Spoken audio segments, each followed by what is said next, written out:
Ayun na. Mismong taga-barangay, no? Nagpa-operate dito, ha?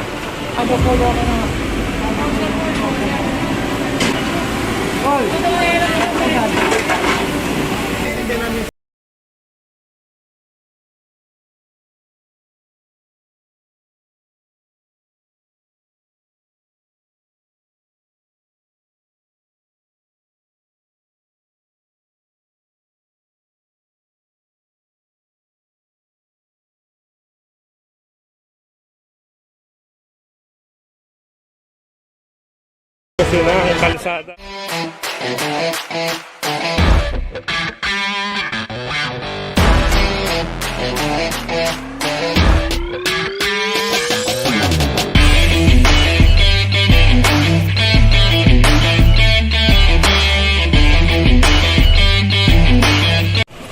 So dito meron ng may impound, no? Ito pala yung reklamo. Mismong harap to ng barangay, no?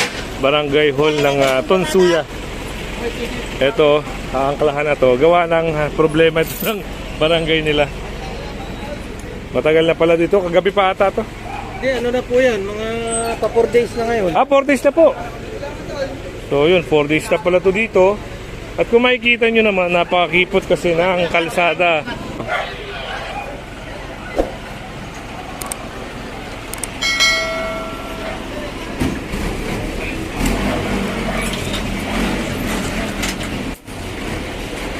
May kasama tayong tatlong tow truck. Ito na yung isa. Ito yung dalawa. Ito naman ay dadalhin sa Marikina. Gawa ng problema ito. Talagang kahit yung harap ng may bahay, akala nila sa barangay. Buti lang andito yung mga taga-barangay at sinabi yung 3 araw o 4 na araw na ito dito.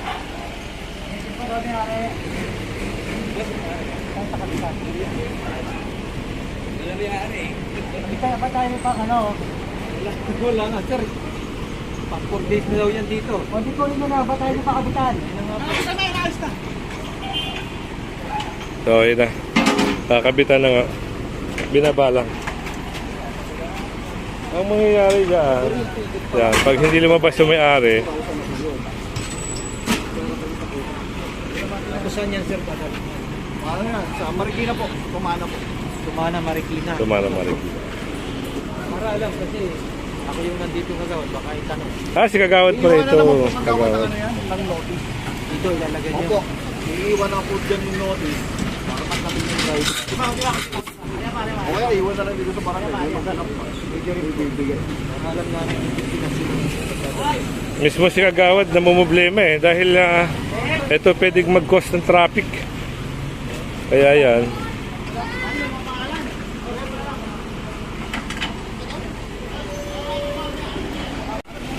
So yun yung notice Pati hindi dyan tapos na. Pati dyan. Anong araw to sir? Malabot? Oo, malabot. Barangay. Ano to? Okay, street. Malabot. Dito naman ito isang naku, patay. Isang L3 ang masasakay ata ito, baka ma-impound to. Ito na naman corner, tapos may obstruction, may illegal parking. Tignan natin naku, baka hatakin niya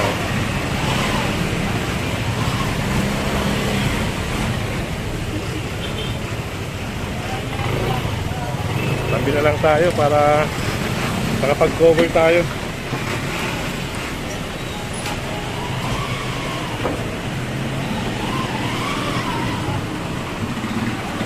Ito na Driver kayo natin ako kami.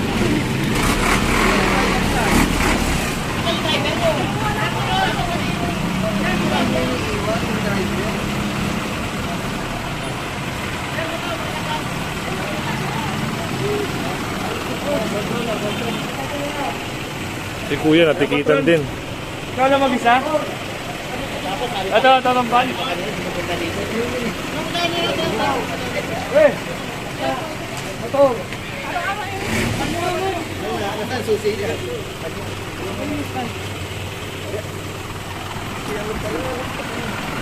Nakarito lang pala yan, Dave.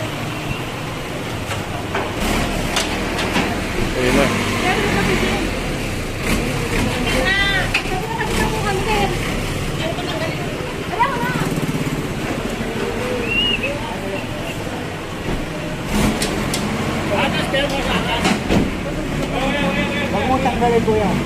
Ano ka kami ako, Ansel? Hindi na po, tingnan na yan. Masakit yung important.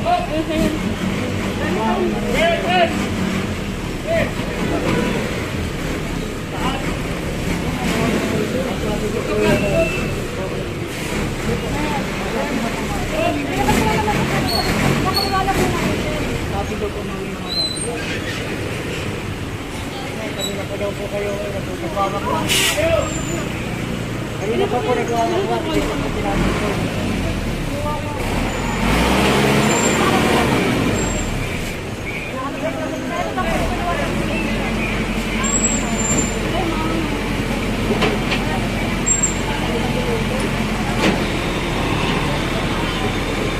So, binaba na nga to.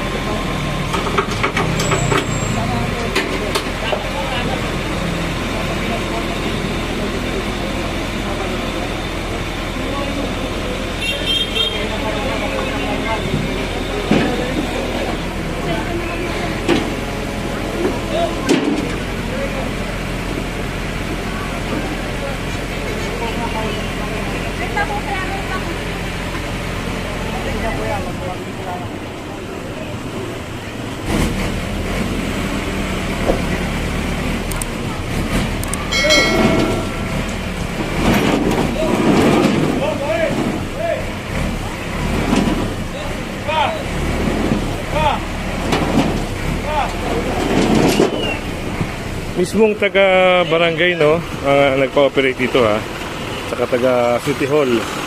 Ngayon, ito yung ginagawang operation ngayon dito sa Malabon. Marami na ngayong ino-operate dito, gaya ng illegal parking, mga dinidemolish. Yan.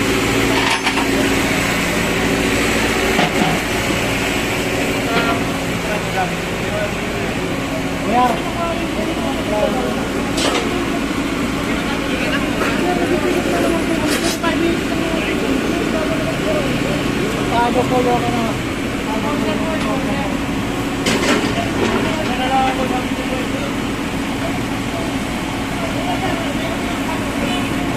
Yeah. Yeah. Hoy.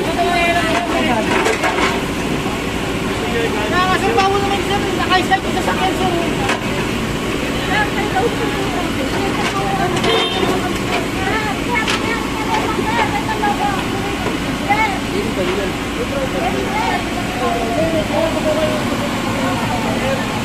Hindi ba sira yung sasakyan para nyo? Hindi ko kayo kayo.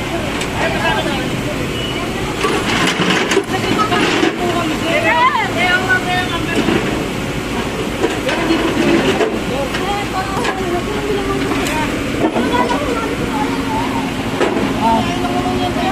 sabi po lang kanina karoon sa bawa ka. Wala naman tayo pagdating ko sa 5 minutes. Wala akong 5 minutes na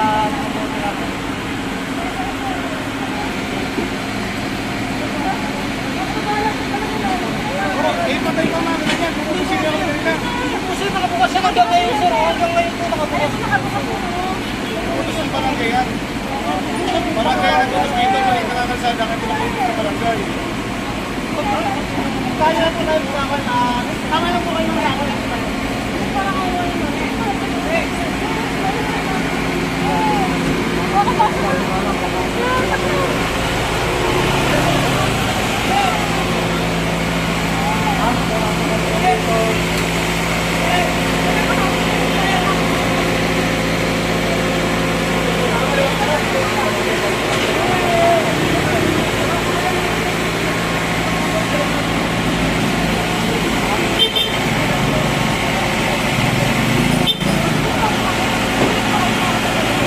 Sama natin ang mga taga-LGU, ha.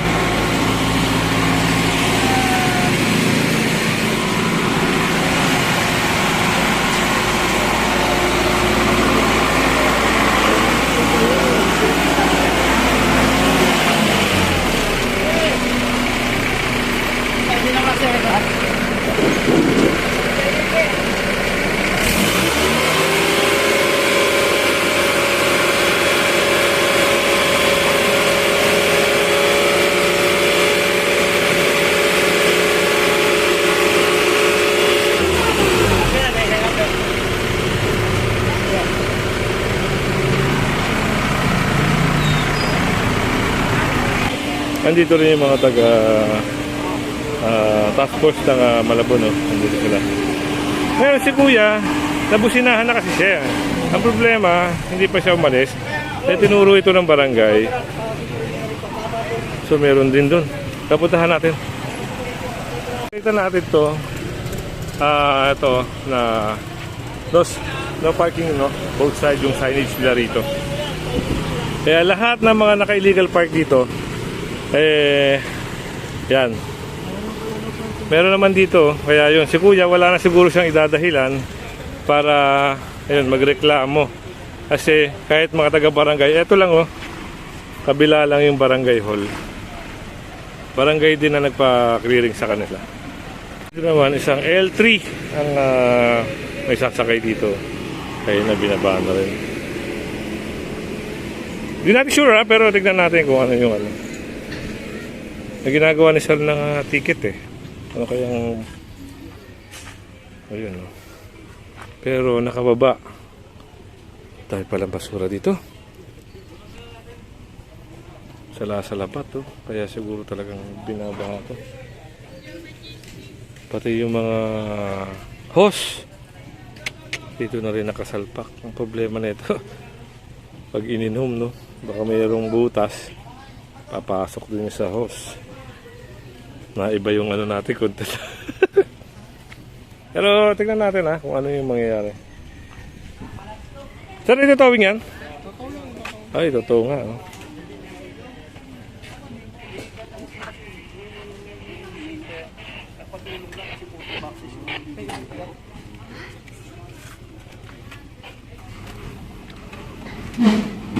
Ay, daming produkto pala to kay Sir. Pero kasama yung mga taga mismong barangay at taga City Hall. Sabi ko man si Sir, pinsa ko kasama ni Sir hindi. Oho. Yung dalawa. Mga pwedeng magagaling ko lang Sir. Na mild stroke ako kababiyahe ko lang ngayon. Ay, ganun ho. Dapat hindi kayo nagpapainit.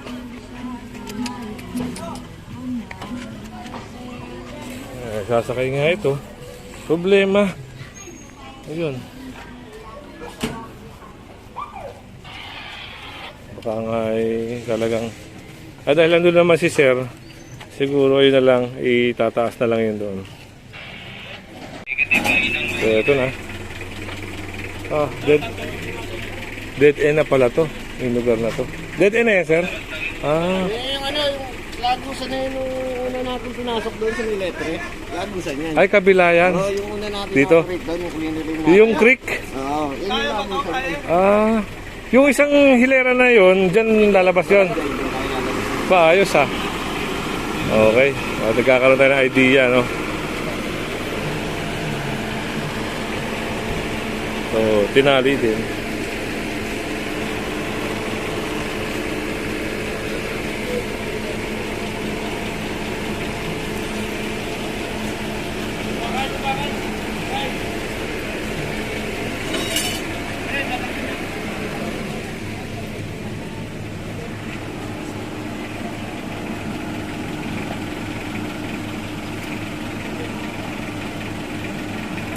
Then, yung ticket nito babayaran sa MMDA. Tapos yung itong sa towing truck babayaran ni Kuya doon sa nag-tow sa kanya. Oo nga Sir, maraming laman. Pang ano ata, pang deliver daw. So tumana Marikina po ang pagdadalahan nito. Yung tutubusin nila. Kaya si Kuya pwede rin siya sumama. Pwede siya sumama doon sa kaya sumakay sa sasakyan niya para makuha niya kaagad yung sasakyan niya. Kaya kung hindi ka pa nakasubscribe sa ating channel, pasubscribe na lang po. Siyempre hit mo na rin yung bell para updated ka sa ating mga video. Alright. Shoutout na. Shoutout! Ayan. Sa mga taga Tamayo. Malabon, Suya Perez. Tunsuya Perez. Ayan Ingat Okay. Ayan na yung van kanina. At ito pa rin yung kanina pa rin. Nakaikot na, hindi pa rin masakay. Dali niya sa Tumana, Marikina. Ay, sa malilim.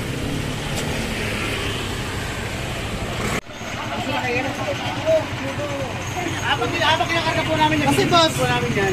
ang protocol, di ba sa protocol sa operasyon, once na may tao sa loob, tapos umaandar ang makina, bawal po Wala yung akong tao sa loob ng bawal po yung repairing, di ba? Binibidyo po namin yun. Saka sa pamahit pa, hindi naman tagamit yan eh. Makakaproblema talaga yung ano dyan. Ayun, mas papamin yung pagkakanda. Tignan mo po kayo, karapatan nyo ako. Pero sinasabi ang namin sa mga lang namin dyan, sir. Bawal yung po. Tama po yung paano kasi para kasi kaya kung paano po yan. Pagkakatapos kami na, alta po yan. Kasi sir, magkano na lang, mag-fly na lang ano.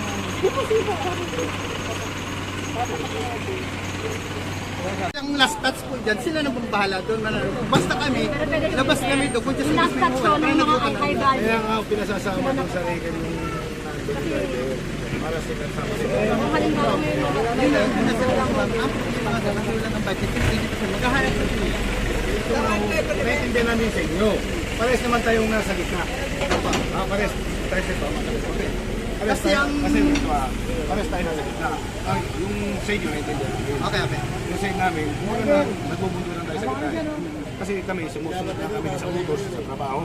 Kasi ito, yung operation namin sa buong Tunsuya, coordinated sa munisipyo at sa barangay. Through 888. Lahat po ng nakapark dito sa barangay na to na naka-illegal park, regular. Kasi mayroong both parties, yung both side nakalagay no Ako sir, parking. naintindihan po yung mga Ito po, regulation ito niya. naman po yung sa akin. Although nandun po yung sa akin nyo. Hindi po namin siya i-record, uhuli kung siya po yung naka-hazard. Eh hindi po siya naka-hazard. At the same time, wala po po yung driver to sa sakyan. Okay sir, okay. Naintindihan ko yung side nyo. Yan, okay lang sa amin. Walang problema yun kung nandun. Basta yung amin doon, papasecure. Kung halimbawa, Opo, just wala in pong case problema sir, mawala. kaya nga po yung Yun driver, lang po. pinasasama po dyan.